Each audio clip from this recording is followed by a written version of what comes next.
In honor of the first round of the NBA playoffs starting to wrap up, today we remember some of the greatest first round playoff moments from 2015 till 2020.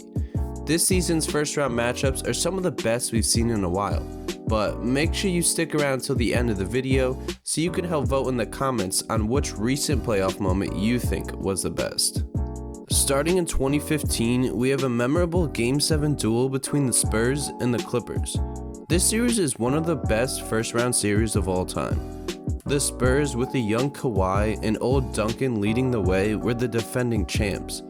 The Clippers were the 3 seed, but a loss in the first round would only cause people to have more doubts about the Lob City era. Coming into this season, the media created the narrative that this was one of their last chances to at least reach the conference finals, otherwise CP3 might be gone. They were for the most part right, just a little early, but this series was a battle. Each game was back and forth until the finish, and it ended with Chris Paul's one of, if not his best moments of his career. It was Game 7 with the Clippers on the verge of being knocked out in the first round and possibly the core of the team being split up. This Game 7 did not disappoint. There were 31 lead changes, 16 ties, and CP3 overcame adversity once again.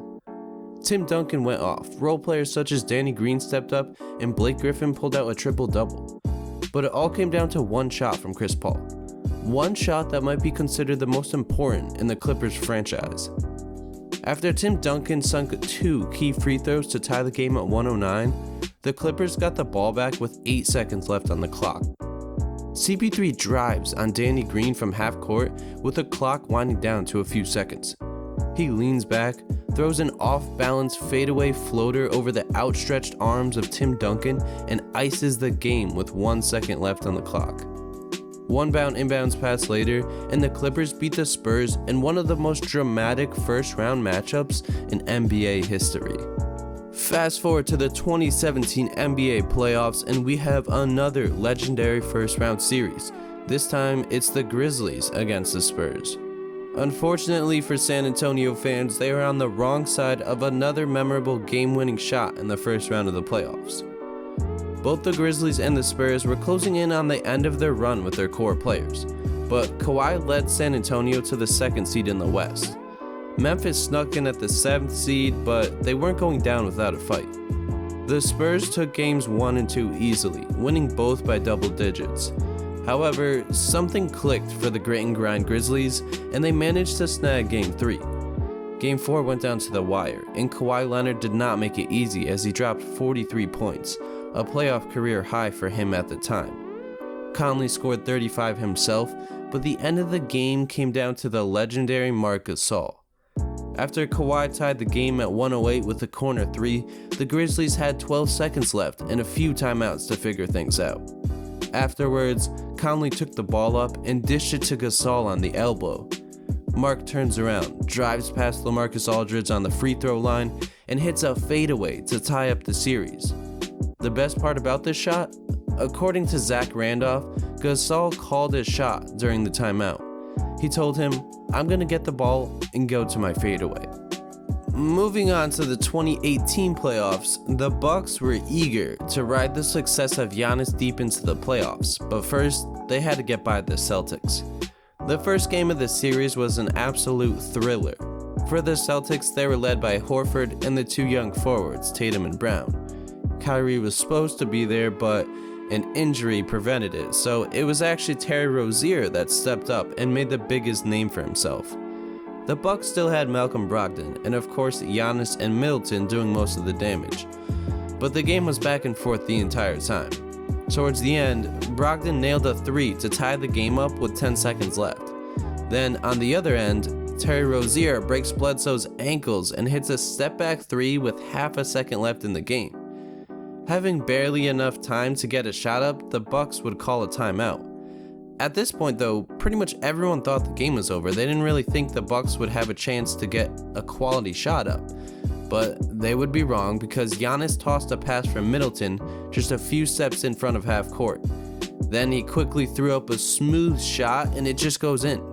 This was such a crazy way to go to overtime, and eventually the Celtics would end up winning it and take the whole series. Our next moment also comes from 2018, but before we get there, if you like this type of content, consider subscribing because I'll be doing more of these for each round of the playoffs. Shortly after the last moment, we have one from Game 5 of the Pacers-Cavs series. This was the last year LeBron played for Cleveland, and if you remember, the team was rough throughout the entire season, so the series went all 7. LeBron averaged 34, 10, and 8, but the second highest scorer on the team was Kevin Love, who only put up 11 a night. Game 5 was one of the most hard-fought of the series. LeBron put up 44 points, and Sabonis led the Pacers with 22 off the bench. The game was tied at 95 with just 3 seconds left on the clock. LeBron just blocked Oladipo going up for a layup, and the Cavs called a timeout. After, James catches the ball from the inbounds pass and has only a few seconds to get a shot up. He decided to go for a running, fading 3 over Thad Young and sunk it. LeBron just put Cleveland up 3-2 on the Pacers. This season was sort of LeBron backpacking as much as he could, and he definitely showed it with this memorable shot. But don't click off the video just yet, because now we'll get into one of the most legendary moments in the history of the first round, the 2019 Thunder vs Blazers series. Let's set the scene. It's 2019, Russ and PG are teamed up together for the second season in a row. Last season did not go as planned. They were the 4th seed, but lost in the first round to a rookie Donovan Mitchell. This season, Paul George was an MVP candidate, and it was also the last year of his contract, meaning if they didn't make it to at least the conference finals, then he's probably gone. Well, things went south quickly as they fell behind in the series 3-1 and were on the brink of being eliminated in the first round again. Then Dame stepped up and decided he was just going to split up the duo. With about 10 seconds left in the game and it tied at 115, Dame had the ball and had the green light to do whatever he wanted. Paul George guarded him well above the 3-point line, knowing he's hit those shots countless times before. Lillard lulls PG asleep with a few dribbles, then a quick sidestep fading 3 37 feet from the basket and it's over. Dame hit one of the most exciting game winners of all time to end the series and to break up the PG-Russ duo. Although now, OKC has like 1,000 first rounders, so I'm sure Thunder fans are doing just fine. Finally, on to the last moment in this video, we have one from the 2020 NBA bubble. Game 4 of the Mavericks-Clippers series. This was before the Clippers blew a 3-1 lead to Denver. To get there, they had to get through a young and hungry Luka who wanted to prove his greatness in the playoffs. This was when Kristaps was injured, so it was all up to Luka to give Kawhi and PG as much trouble as possible. The Clippers should have been able to at least slow down Doncic with all the good perimeter defenders they had, but no, nothing was working. Luka dropped 43 points and the game winner to shock Clippers fans into the reality that this series was not going to be easy. So let's break it down. After already going into OT, Dallas was down by 1 with only about 4 seconds left on the clock. Luka catches the inbound pass and quickly goes to a between the legs crossover step back 3 and ties up the series at 2 apiece. This game was crazy from start to finish, and Luka put the team on his back with this shot. Now that we've gone through 6 different first round playoff moments from the past few seasons, I want you to vote by commenting what moment you think was the greatest. Also, like any comments that you agree with. But if you made it this far into the video, you must have liked something about it, so why not just subscribe? It's free and you could always change your mind. That's gonna do it for me. Thank you so much for watching, and I will hopefully see you guys in the next one.